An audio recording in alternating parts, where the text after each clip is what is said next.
Hey, good morning, Rob. Good morning. Certainly a high-level game at Road Stadium. Unfortunately for you guys, come up a little short, 29-21. Just kind of give me your impressions on the game itself. Well, yeah, tough loss against a very good Villanova team. Our players competed hard for 4 quarters, and to come up one score short is disappointing. Credit Coach Ferrante and his team and staff. They outplayed us in the second half and ultimately made one more play than we did. I'm proud of our players, our staff, our preparation, our effort, our physicality throughout the game. But there were a handful of plays and some critical mistakes that we made really in all three phases that we were unable to overcome. So, my message to our players and staff was, that this game won't define us, but how we respond moving forward will. And, we need to learn from it and grow and prepare to be 1-0 this week. You guys were up 14-3 at the half to hold that Villanova offense with all the weapons they had to a field goal is a really impressive number, but they were able to come out in the third quarter and get a couple of touchdowns. What was the biggest thing that you changed from the first half to the second in your mind? So, we had some negative plays offensively that killed some drives. We ended up with three punts in a row and gave up some sacks that put us behind. And those were drive killers offensively. And defensively, I felt like we did a good job against the run, against a really good running team. A veteran offensive line, talented running backs. I felt like we had a good plan and we fit the run well. We knew that our back end was going to be on an island, committing to stopping the run. And we stood tall on some plays, but got beat on two double moves and um, which got them on the scoreboard instead of holding them to field goals like we had, been doing, and then did in the fourth quarter. Um, and then special teams, big kickoff return. We take the lead with 5 minutes to go, and they bring it back 97 yards. But then again, please, proud of our guys responding, the way they did to those early scores and then to drive the ball down the field at the end to put us in position to tie the game. Proud of our guys for that and that type of fight. And, we can grow and build off of that kind of courage and execution at the end of a football game. Yeah, I was going to ask you about that because your offense did you give up the two touchdowns in the third quarter, but you put together an 80-yard drive to regain the lead before the punt return, and as you said, you drive down with a chance to tie the game there in the final seconds. When you did have the offense clicking, and you mentioned the three punts and the three and outs, but when you had it clicking, what were you able to do well to move the ball on their defense? Yeah, so there were some areas offensively that I think we did well, and there were some objectives going into this week that we wanted to improve, and we wanted to improve on third down and red zone efficiency, and we did. We wanted to get hats on their linebackers, and we did. I think Hartzell had three tackles, so like some of the things we did on offense, we did really well.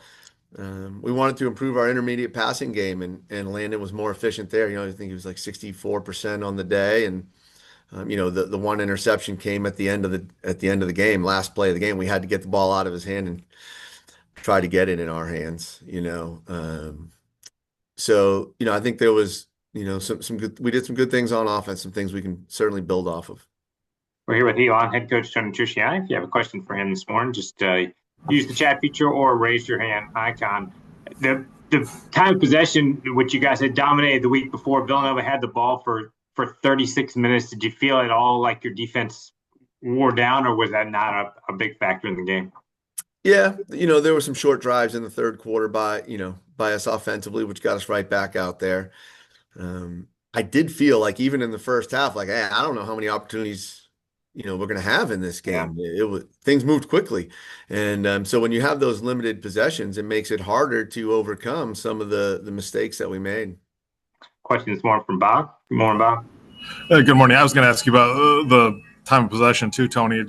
Is that kind of maybe a message to your offense, just how important it is for them to keep the ball?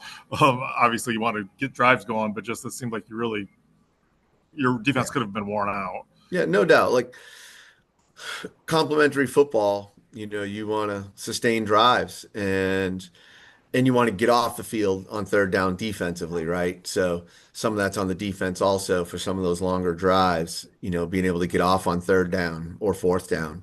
Um, but we huddled most of the game, and also in in the third quarter to try to, balance off some of that time of possession and if you're going to go, we went 4 plays and out, but at least if you're huddling in there and whatnot, you can try to give your defense a chance to recover some. But sustaining drives, how you do it.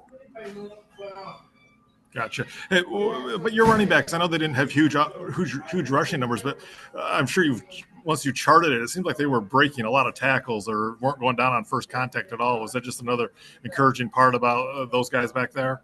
Yeah, I do. And Villanova is a tough team to run the ball against. You look historically against the run, I mean, they're one of the top defenses in this league year in and year out. So I thought we did a good job. I thought we had a good plan to run the football against them. The stats are skewed, right, because of the sacks, So, really we ran the ball better statistically than, what that final number says. 157 yards rushing as opposed to the net of 124. So, our running backs averaged, 4.5 for TJ, 6.4 for Jameel, 5.5 for Dan Frederick. So we were able to, create some creases up front and get our hats on their linebackers. They got a really good defensive front.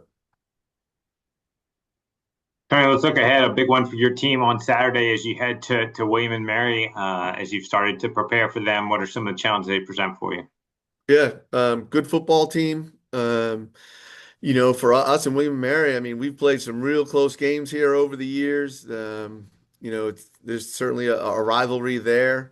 Um, and so, this is a big game for us. It's their homecoming, big game for them. They are, Coach London does a great job. I mean, his team they are going to play hard. They're competitive.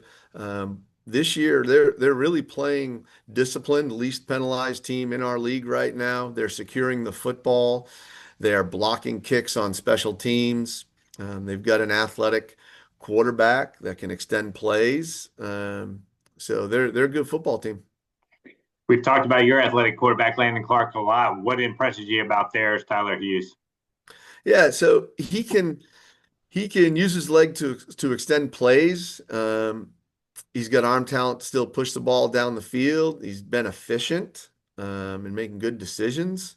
So, you have to account for him in the run game, the quarterback run game, as well. So he's a dual threat weapon. You've talked about the series, and I think we've talked about in the past similarities in the two schools, but it does seem like William and Mary and Elon over the last decade or so have played some tremendous games. Why do you think the series is always so close? Yeah, a lot of one-score games. There's probably a lot of parallels. We recruit a lot of the same players. We both do a great job from balancing high level football, high level academics. Um, there's a lot of parallels between the two programs. All right, Tony. Thanks so much for your time this morning. Safe travels to Williamsburg.